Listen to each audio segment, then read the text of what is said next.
Seguimos en nuestro programa hablando de sanidad animal, ahora con un médico veterinario que nos aporta herramientas para hacer el diagnóstico de gestación y para determinar mermas en rodeos de cría. Hay muchas herramientas, pero yo creo que hay algo que es fundamental y es establecer por medio de diferentes herramientas y una que es básica y que estamos en el momento de poder hacerla, que tradicionalmente lo llamamos el tacto, o sea, el diagnóstico de gestación en un rodeo de cría para un servicio estacionado de octubre, noviembre, diciembre, noviembre, diciembre, enero. Es más o menos esta la época en que se hace el tacto o el diagnóstico de gestación. ¿Por qué lo nombro? Porque es una herramienta básica para poder establecer después los diferentes parámetros o comparar parámetros de diferentes años o con otros establecimientos y ver cómo estamos posicionados. Y básicamente acá lo que vamos a determinar son las mermas, que es un punto clave en lo que es el rodeo de cría. Nosotros sabemos que un rodeo de cría tiene como objetivo tener un ternero por vaca por año. Bárbaro. O X cantidad de kilos por hectárea por año. Fantástico. Ahora, ¿cómo llegamos a eso? ¿Dónde tenemos problemas? ¿Cómo lo podemos mejorar? Bueno, se puede hacer lo que denominamos, o en muchos lugares se denomina, la evaluación de las mermas, o sea, de las pérdidas.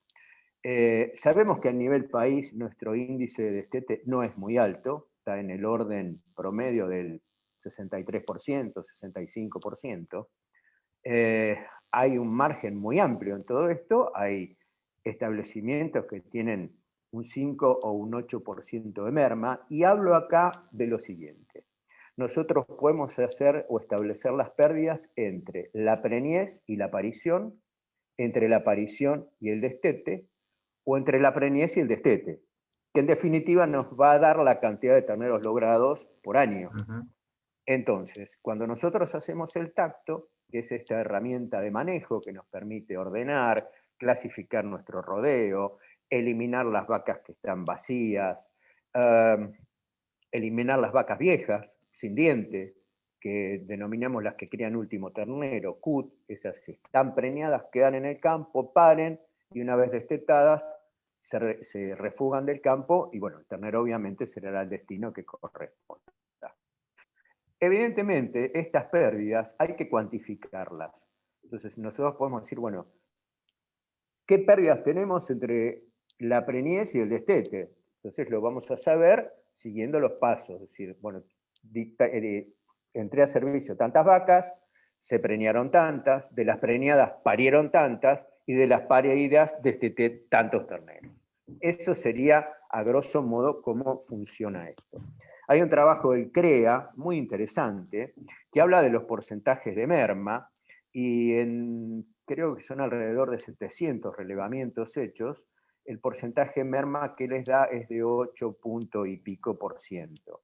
Pero ¿qué pasa? También acá hay esa gran diferencia o ese diferencial que va desde el 5% al 40-50%. Entonces, esas son las cosas que nosotros tenemos que ver. ¿Por qué digo que el tacto es una herramienta de manejo importante? Porque nos va a permitir ordenar el rodeo, ver cómo fue la distribución de la preñez a lo largo del servicio, si tuve más preñez de cabeza o más preñez de cola, porque eso puede referirnos o direccionarnos a pensar que tenemos enfermedades venéreas dentro del establecimiento. Hay que establecer planes sanitarios, planes de desparasitación. Por eso es importante la presencia del veterinario, en este caso, que pueda planificar, armar un plan sanitario acorde a cada establecimiento. Es importante también saber que hoy podemos vacunar y certificar la vacuna de carbúnculo, otra enfermedad zoonótica, transmisible al hombre, de gran impacto, aunque no parezca, pero es de gran impacto. Entonces, podemos vacunar y certificar, esto lo dice el manual de carbúnculo 2020, que está explícitamente, perdón, enumerado, que lo podemos vacunar y certificar desde ahora en adelante. Y el impacto del carbúnculo básicamente es por allá por septiembre, o sea que tenemos tiempo para hacerlo. Revisar los toros, ver si tenemos enfermedades venéreas o no, planificar inseminaciones en los próximos servicios. Entonces, inseminación artificial a tiempo fijo, por ejemplo. Entonces, todo esto nos lleva a poder ordenar, cuantificar el establecimiento y hacer una proyección económica.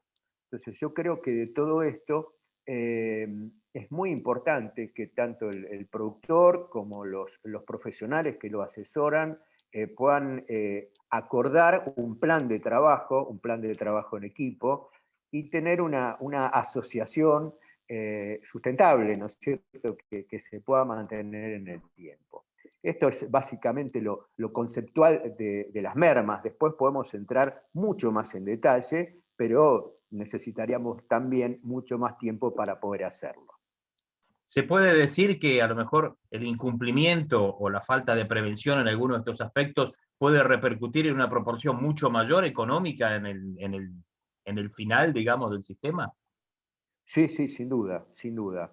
Hoy hablar de, por ejemplo, de enfermedades venéreas, nosotros podemos tener un doble impacto, o sea, muchas más vacas vacías a la finalización del servicio, por eso muchas veces el servicio se prolonga más tiempo para que se preñen más vacas, pero van a ser preñeces de cola.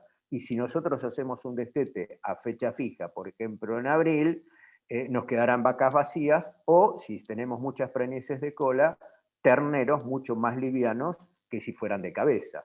Suponiendo un servicio de 3-4 meses, vamos a tener un diferencial de peso importante entre la cabeza y la cola. Entonces, estas son las cosas que hay que tener en cuenta, como otros aspectos sanitarios, como la falta de vacunación contra enfermedades reproductivas, etcétera, etcétera, ¿no es cierto? Entonces, estos son puntos claves para ser eficientes. Son los famosos aspectos que no son gastos, sino que son inversiones. Exactamente, exactamente. Muchas veces se considera un gasto la sanidad. Y realmente la sanidad, bien entendida, no impacta mucho más del 2% del costo de producción, digamos. Entonces, 2-3%, depende cómo uno lo aplique, de las zonas, de las diferentes situaciones que uno tenga que enfrentar. Pero en general no es algo que no se pueda hacer y sí hay que considerarlo una inversión. Bien, doctor, muchísimas gracias. Por favor, al contrario. Recordá que si querés contactarte con alguno de nuestros reporteados, solo tenés que enviarnos un mail o bien escribirnos a través de nuestras redes sociales. Ahora hacemos una pausa y enseguida regresamos con más información en Vademecum Veterinario. Ya volvemos.